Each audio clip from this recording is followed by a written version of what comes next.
I would imagine that nearly everyone has been affected by brain disease in one way or another, whether it's seeing an older relative who struggles with a neurodegenerative disorder like Alzheimer's or Parkinson's, whether it's seeing someone struggle with drug addiction, also known as substance use disorder, or whether it's seeing a child who has life just that much harder than their peers because of the way their brain developed.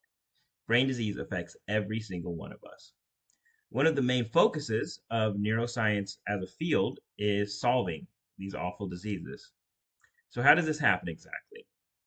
There's sort of three stages. You have theoretical neuroscientists who have come up with some idea about the brain.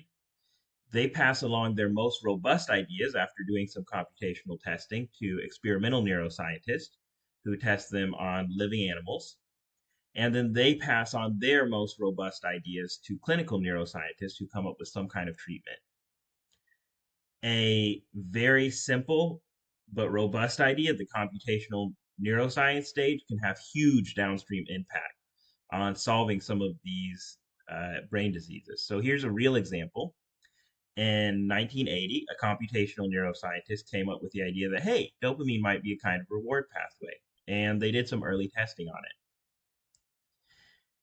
Eventually, between 9 and 20 years later, it got passed along to experimental neuroscientists who passed it along to clinical neuroscientists.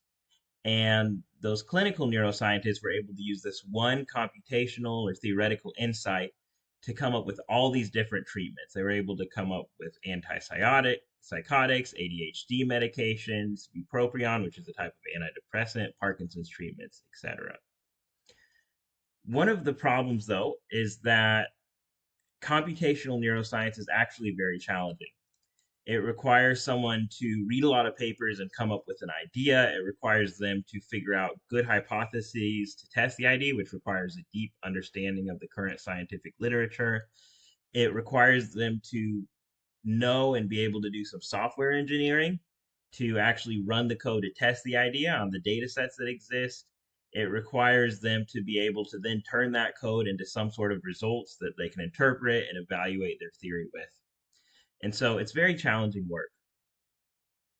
So, what I'm doing for my dissertation is I'm building out an artificial intelligence system to accelerate this process.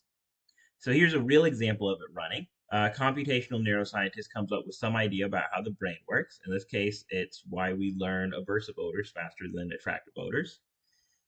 And then on its own, the AI system is able to come up with hypotheses, which would normally take a lot of literature review and work from the neuroscientists. It's able to run experiments on existing computational data sets, and then it's able to provide those experimental results to the neuroscientists in a way that they can interpret to refine their theory. So far, we're getting some really strong results from this. In early testing, it's able to turn work that would normally take a computational neuroscientist 4 hours into 25 minutes. If we can accelerate science at this early stage, we can have enormous downstream impact. Just like this one single good computational neuroscience idea allowed for all of these treatments. Imagine what we could do if we were coming up with good ideas in theoretical or computational neuroscience at 2 or 3 or 4 times the rate that we are now. So, this is the possibility that I'm really excited about. And building a system to help accelerate computational neuroscience and eventually help solve these awful brain diseases is exactly the focus of my dissertation.